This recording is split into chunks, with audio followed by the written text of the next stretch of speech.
Hello mga kabungisngis, in this video, birthday sa akong anak ug among nahunahunaan nga mga ligo nilang miog panas diri sa New Corelia. Nihapit mi diri sa poblasyon kay aron mapalit sa among mga kanonon. Nihapit mi diri sa GC Boy, lechon manok diri amin napalit kay lami man sad ni ilahang lechon diri ug affordable ra pod kaayo. Og nihapit sad mi sa 7-Eleven para mopalit og soft drinks o mga chicherya kay aron na ay masima-sima samtang mga ligo. Actually, manglaag ra unta mi sa birthday sa akong anak. Kaya lang nahunahunaan man sa akong partner nga mangligo na lang daw. Kay ang bata gusto man sad siya nga maligo. Wow. Kay ako mo siyang gipangutana o gusto siyang mulaag or maligo. So kay gusto man niyang maligo, mo nang dito na lang minahunahunaan na maligo sa panas. Kay on the spot man kayo magdesisyon niyang papa mo tong pag-ingon na maligo, ambak-ambak din siya og lipay kayo. Excited kayo siya o perti ng kiata. Sumuot to, ako ang gibayran ang among gipamalit diri sa 7-Eleven. Unya pagawas na mo sa unahan, naay na maligya dito og watermelon. Unya gipalit na lang pud mi kay among sagulan og condensed milk. Kay lami man ni siya nga naay gatas. So padayon na mi adto na mi sa panas no kay tuwa na mong mama nagulat dito sila sa amoa. So pag-abot na mo no sa dili pa ka mo sulod dito sa entrance fee, magbayad pa ka og gis-gis kada motor kay para sa safety daw. Kay sa una manggod, daghan man daw kuno mga motor nga gibinuangan. So, karon mas makasecured na ka kung magbayad ng ka og 10 kada motor. So, mao to, nakabayad na mi sa entrance fee ug nakasulod na mi diri.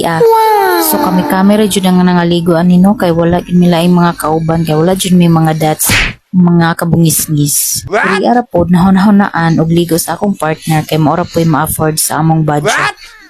Amo ra yung giigo-igo sa among budget kay aron malipay lang jud ning among anak nga nag-birthday siya.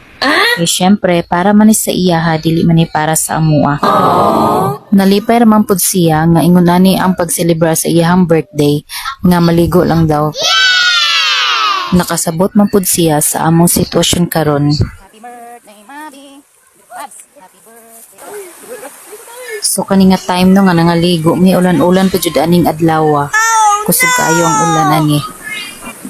So makaingon na lang gid ko ani nga mga ligo na lang siguro mi ani ulan dili na lang mi maligo ani og panas. No excited na kayo ang mga bata o nangaligo na gani sila una-una sa ulan. So amo nang gilatag ang among pagkaon dira sa lamisa no. Lechon manok ra gid taw na guys, duha ka buok unya na ay melon, unya soft drinks, cherry ana lang kay aron mabusog lang among mga bitok anang mga panahon. Nangaon mi ana og una bago nangaligo. Pag humanog kaon yung mga duha ka bata, tuwa na sila dito nangambak na sa swimming pool nga gamay para sa mga pangbata. Perti ginilang lipaya nga nakaligo sila. Ug samtang sila nangaligo, ang kamisad wa pa pud nahuman og pagpangaon. Ingon ani magidbi mi mga kabungis-ngis magsigira pud mi og istorya kay malingaw ra man sad mi samtang gakaon. Simple ra gid pud taon kaning among mga pagkaon. So nice. Sa pagumana na mo og kaon ug way pagduha-duha, amo na nang gisuroy ning palibot sa panas. Makita diri ang na ay swimming pool. Wow. So among ipakita kaninyo mga kabungis-ngis kung unsa pay naa diri sa panas. Tara ubanin ninyo kay amot namong isuroy dinhi sa panas.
So mao na amo pagtortor no, pagkahuman ana nangaligo dayon mi kadyot. Wala na namo nakuhaan og video ang pagligo namo kay mabasa sa tubig ang among cellphone. Actually kadali ra jud kay mi nangaligo kay bugnaw kaayong tubig kay ulan manggudana tapos ang tubig ana kay lubog-lubog siya. What? Actually, nindot yung kay liguan diri sa panas mga kabungis-ngis kay bugnaw ang tubig. Nindot ni siya liguan kung dili ting ulan kay samot yun kay siya kabugnaw. Tugnaw kaayo gyud. Oh, So mao to mga kabungis-ngis, akong gipangutana nga akong anak nga nalipay bagid siya sa among pagligo-ligo. Nalipay magid pud niya siya ug napasalamat siya sa amo nga bisan sa ingon ani lang nalipay na gid kay siya. Mao lang gid pa niya mong ganahan sa mga anak mga kabungis-ngis kay pag-abot siyang birthday dili gid siya demanding kaayo anang mga handa-handa kay ang gusto lang niya laag-laag lang gid or ligo-ligo. Kay nasabtan naman po niya ang among sitwasyon. Daghang salamat sa inyong pag-uban. Until my next video. Bye-bye!